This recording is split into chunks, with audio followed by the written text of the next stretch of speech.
Hey everybody, I'm Afefe with Touch by Tarot. I hope you are doing well. Wanted to get on here this morning. I was in the middle of doing something entirely different.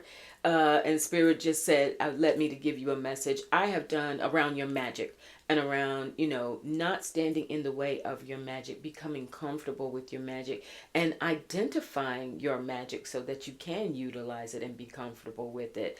I have done so many readings for many of you who are enormously talented. All of us are born with a level of intuition and psychic knowing. All of us. We are mind, body, and spirit. Never, ever, ever discount that. And sometimes in this 3D world, we get so busy wrapped up in our day to day lives that the spirit part of us we often attribute to just our studies, our prayers, our intentions, but that being inside of us, that spiritual DNA inside of us, we can kind of park that to the side. Or if we try and do things and they don't happen in the way that we thought they would or as fast as they would, or maybe they happened and then they went away after a while, it plants those seeds of doubt, and then we begin to wonder, well, I thought I was gifted, but was I after all? The answer to that is absolutely you are gifted. And it is important for us, especially now, more than ever. Pluto's in Aquarius. We got all kinds of things happening in the world. It is really important for us to not only build community, build spiritual community, and be strong and support one another, but it is extreme. In order to do that, each one teach one, each one be one, right? We have to know there's a way that you can go about strengthening yourself. And so that's what I want to hone in on today. I want you to think about it this way. In every other area of our lives, spirit aside, when there is something to be done and it depends on us, we figure out a way to stand up to the task. Whether we are afraid, think about the times that you may have gone into a new relationship, you may have gone into a new job, maybe for some of you who became parents, but it is when you face the unknown, right? And I'm thinking about the Fool in Tarot, the High Priestess in Tarot, where there is that element of the unknown, but still an innate ability to get the job done. Also, the Magician, thinking about that. So, as it relates to your magic, as it relates to that part of you that is able to communicate with your guides, to communicate with your higher self, and to impact, to use that to be able to actually impact what happens in the physical realm, in your 3D world, changing your reality, co-creating your reality with spirit.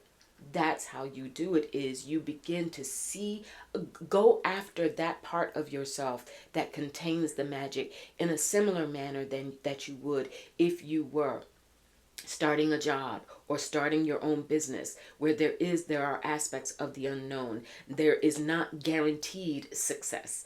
There are things that you will have to learn as you go along. There's more confidence that you will build as you go along in those endeavors. We accept that as a part of our reality in so many other areas of life. But when it comes to our spiritual gifts, we tend to think, it's either all in, it is you is or is you ain't, right? It's either we expect it to, the meter to go all the way on or all the way off. And we forget we are electromagnetic beings. We live in a very dynamic universe. That needle is fluctuating all the time, sometimes based on the planets. I mentioned Pluto and Aquarius at the beginning of this taping. So very often we are aware of what's happening astrologically. For those of us who practice magic, who do rituals, we think about those things, especially like the moon. We think about the areas, of the moon and the phases of the moon, I should say. We think about when is the best time to do something, when it is more advantageous. We often talk about, and the jokes will never cease about Mercury in retrograde, right? So think about that. Those things are said and we joke about them for a reason, but none of those things mitigate our ability to be impactful and be magical people. When I talk about magic, I am talking about the ability to invoke, to effectuate a spark in energy, in the divine, in the universe. It says, however something is, I need it to become this way. I need to see something transformed.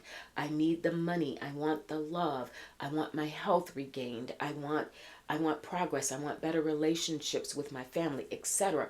All these things that often drive us to have a better spiritual life, a stronger spiritual life, because we know that we have to rely on something bigger than ourselves, outside of ourselves, that is also a part of ourselves. And that's the missing link that Spirit led me to talk to you all about today. Take some time going forward and be very deliberate about mind, body, spirit. Anoint your spirit. Think on your spirit, sing to your spirit, dance to your spirit. When you are in the shower and you are bathing this external body, ask your spirit for that cleansing. Ask your spirit, that part that knows how to spark that magic. Ask that to come to you and work with you, and know that just as you would tackle any other thing, any other aspect of life where maybe you are uncertain, same thing.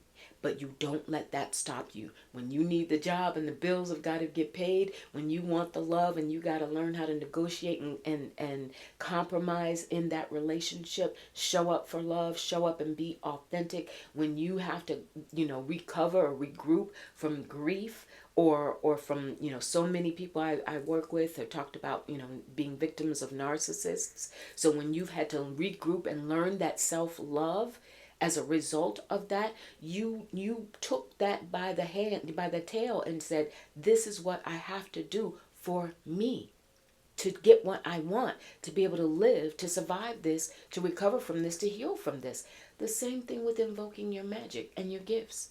It is owning it. It is understanding that the need for it is there, and that need should outweigh any fear. All right. I'm going to wrap this up with a couple of cards for you.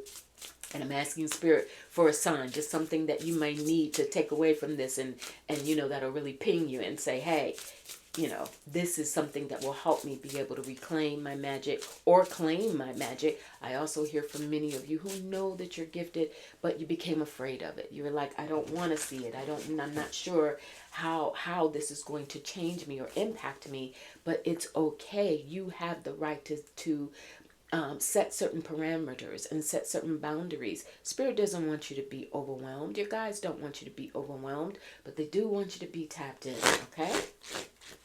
All right. So we got a feather. Messages. Wow. Talk about one of the most prevalent and powerful ways that Spirit speaks to us is through feathers. So I would say, if you hear this message, if you stumbled across this tape, I'm so glad you did. Please, by the way, hit that like and subscribe button. Look for those feathers. All right. Feathers are a huge sign from Spirit. So look for those feathers. Feathers are coming for you. That will be one way that you will know. When you see a feather, you will say, oh, there it is. My magic is working. I am plugged in. I am tuned in. And who's going to be afraid of a feather, right? There's nothing frightening or intimidating about a feather. It is reassuring. That's what you need. That reassurance that your magic is good. All right. One more. I'm feeling like one more. We have a yield sign for patience. Be patient. Right? And that also applies to so many of us, even those of us who, like myself, have been doing it for, so many years, for decades. But sometimes I want what I want. We live in that kind of, instant gratification kind of society, right? But sometimes we have to yield. We have to understand that the divine knows better than we do, that there is such a thing as divine timing, right? And so stay with it. Don't think that because something doesn't happen when you thought it would, that your mojo is not working. It simply means that there's something else. Maybe there's an added element. Maybe there's an added person. Maybe there's a resource that you're going to need that will come your way to help you get what you want. But never for a moment doubt your magic. They're telling me one more. 3's a charm. All right, Spirit.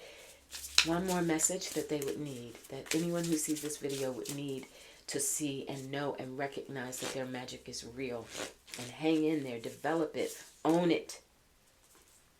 I have a knot in relationships. All right. So now that could very well be for those of you who are seeking relationships and are using your magic to attract love and sort things out, maybe attract the healing that you need in order to have that love. There is that knot. Also, are you knotted? Your relationship to your spirit, your relationship to that mind, body, spirit side of you, your relationship to that magical part of you. Not tie that knot.